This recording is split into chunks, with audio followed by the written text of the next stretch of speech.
नमस्कार Jnanpith YouTube channel में आपको स्वागत करुँच। आज दशम क्लास दशम ग्रामर ओडिया ग्रामर एक इंपोर्टाट टॉपिक जहाँ हूँ छंद। छंदर आम 2 बा 3 मार्क पड़ो आपंकर से आम देखा छंदर के सर्ट ट्रिक आम कर छंद आम सब सर्ट ट्रिक देदेव। आप तो गीत सब मन रखिपारे छंद आम सर्ट ट्रिक देले आप हिसाब करके छंद कौटा कौन छंद आम बुझा। प्रथम छंद क्या कहुए छंद क्या कहुए ना पद बा कविता रचनार एक निर्दिष्ट नियम बा शैली को छंद कहुए। गोटे कवितार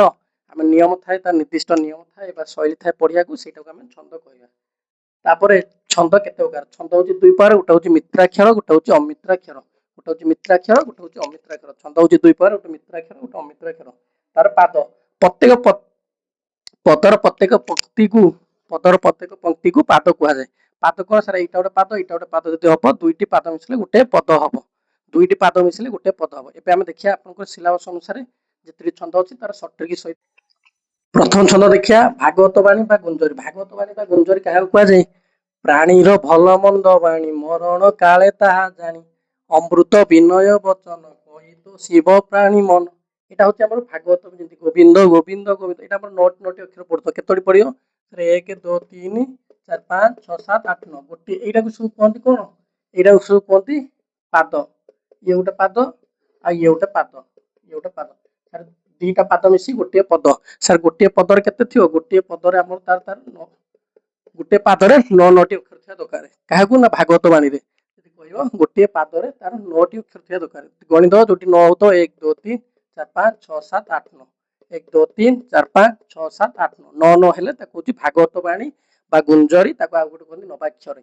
है बुझिपाल। आ गोटे देख अमृत विनय वचन कही तो शिव प्राणी मन यहाँ देख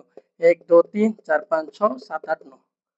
1 2 3 4 5 6 7 8 9 सर 9टी जार प्रत्येक पादर अक्षर संख्या हूँ 9 आ तार 2टी पाद मिसिले गोटे पद होता है। मन रख 2टी पाद मिसिले गोटे पद होता आम कह कौन नवाक्षरी कहीपर ना गुंजरी कहीपर ना कौन कह भागवत बाणी कहीपर इमती अलग किसी दे एमंते ग्रीष्म ऋतु गला बरषा ऋतु प्रकाश यहाँ भी देपर ना गोविंद गोविंद गोविंद पदु गणुची जहाँ दो आप 9टी अक्षर आसला मैंने जब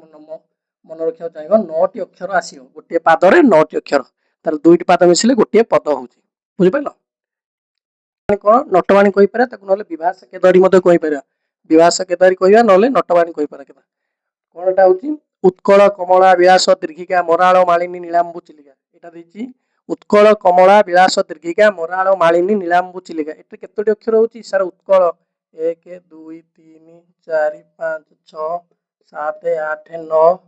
10 11 12 सर 12 नटवाणी केतोटी अक्षर 12टी अक्षर थी पदरे गोटे पदर 12टी अक्षर 2टी पाद मिसिले सॉरी 2टी गोटे पादरे 12टी अक्षर 2टी पाद मिसिले गोटे पद हुए। एथिरे 2 पादरे गोटे पद हुए यार अक्षर संख्या 12 यदि आप मन रखिए विभाष केदार कहीपर ना उत्कल नटवाणी कौन रोचे उत्कल कमला विलास दीर्घिका मराल मालिनी नीलांबू चिलिका आप किए मन रखिए गोटे कहली नटवाणी रोच अक्षर संख्या 12 यहाँ नटवाणी आम अक्षर संख्या जब देखिए भागवत बाणी रखिए तार अक्षर संख्या 9 है हूँ अमृत विनय वचन कही तो शिव प्राणी मन यहाँ हूँ उत्कल कमला विलास दीर्घिका मराल मालिनी नीलांबू चिलिका ये हूँ 12 प्रथम मन रहा प्रथम हूँ कौन नवाक्षरी भागवत बाणी बा गुंजरी तार अक्षर संख्या 9 तापर नटवाणी अक्षर संख्या 12 एवं पढ़िया आम रामकेरी कौन आम देखले प्रथम गुंजरी तापर देखले नटवाणी एवं तृतीय देखिया रामकेरी हूँ कला कले बर कन्हाई संगे रोहिणी सुत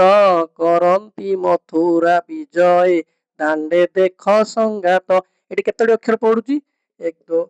4 5 6 7 8 9 10 11 12 13 14 15 16 16 अक्षर 1 2 3 4 5 6 7 8 9 10 11 12 13 14 15 16 तार 16 गोटे पदरे गोटे पादरे 16टी अक्षर थी 2टी पाद मिसिले 2टी पाद मिसिले गोटे पद हो 1टी पद हो गोटे पादरे केतोटी अक्षर संख्या गोटे पादर अक्षर संख्या हूँ 16 कौन गीतटी हूँ यहाँ सब फेवरेट गीत चली बर्तमान मन रखा सहज हम कला कले बर कन्हाई संगे रोहिणी सुत करंती मथुरा विजय दांडे देख संगात है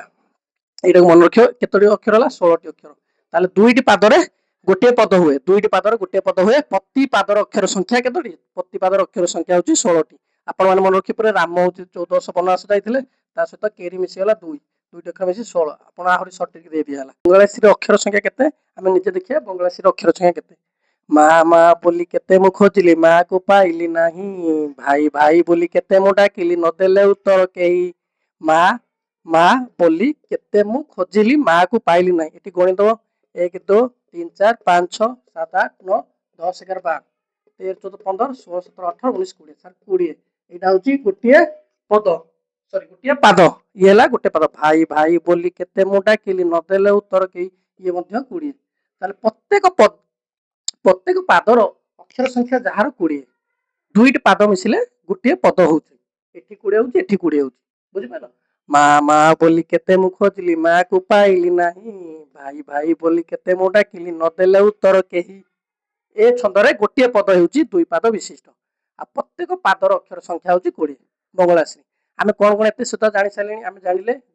ଗୁଞ୍ଜରୀ ବା ନବାକ୍ଷରୀ ବା ଭାଗବତ ବାଣୀ ଅକ୍ଷର ସଂଖ୍ୟା 9 ତାପରେ ଜାଣିଲେ ଆମେ ନଟବାଣୀର ଅକ୍ଷର ସଂଖ୍ୟା 12 ଯୋଉଟା ଉତ୍କଳ କମଳା ବିଳାସ ଦୀର୍ଘିକା ଆଉ ଗୁଞ୍ଜରୀର କଣ ଅମୃତ ବିନୟ ବଚନ କହି ତ ଶିବ ପ୍ରାଣୀ ମନ ନହେଲେ ଆମେ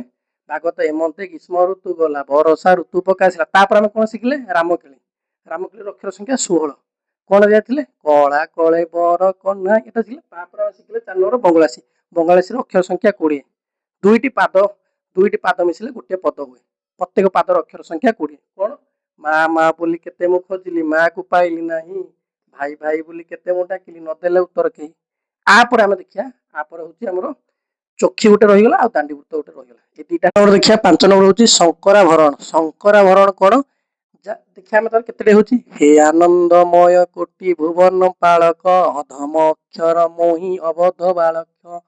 ଜ୍ଞାନଦାତା ଭଗବାନ ଦିଅ ମତେ ଶୁଭ ବୁଦ୍ଧି ଦିବ୍ୟ ଜ୍ଞାନ ଏଠି କେତୋଟି ଅକ୍ଷର ହଉଛି 1 2 3 4 5 6 7 8 9 10 11 12 13 14 ଇଏ ହେଲା ପ୍ରଥମ ଏଇଟା ସବୁ ହଉଛି ଗୋଟେ ପାଦ ଇଏ ସବୁ ହଉଛି ଗୋଟେ ପାଦ ଇଏ ହଉଛି ଅକ୍ଷର ସଂଖ୍ୟା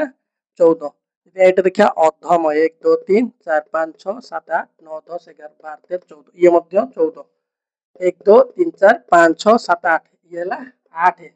1 2 3 4 5 6 7 8 9 10 11 12 ଇଏ ମଧ୍ୟ ହେଲା 1 2 3 4 5 6 7 8 9 10 11 12 ଆମେ କେମିତି ମନେ ରଖିବା हे आनंदमय कोटि भुवन पालक जार आपण एपटे सठिक मन रखियो जार तृतीय पादरे अक्षर संख्या होची 8 केते जार तृतीय पादरे अक्षर संख्या होची 8 ताकू आमे शंकराभरण कहिया बुझि पाइलो हे आनंदमय कोटि भुवन पालक अधम क्षम मोहि अबध बालक ज्ञानदाता भगवान दिय मते शुभ बुद्धि दिव्य ज्ञान बुझलो शंकराभरण या पर हमर रहिला दुईटी छंद सठिक कहि दोची आमे गोटे दांडीवृत्त जार अक्षर संख्या समान धर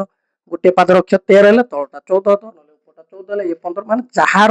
अक्षर संख्या समान नु से होची दांडीवृत्त आ गोटे रहिला चोखी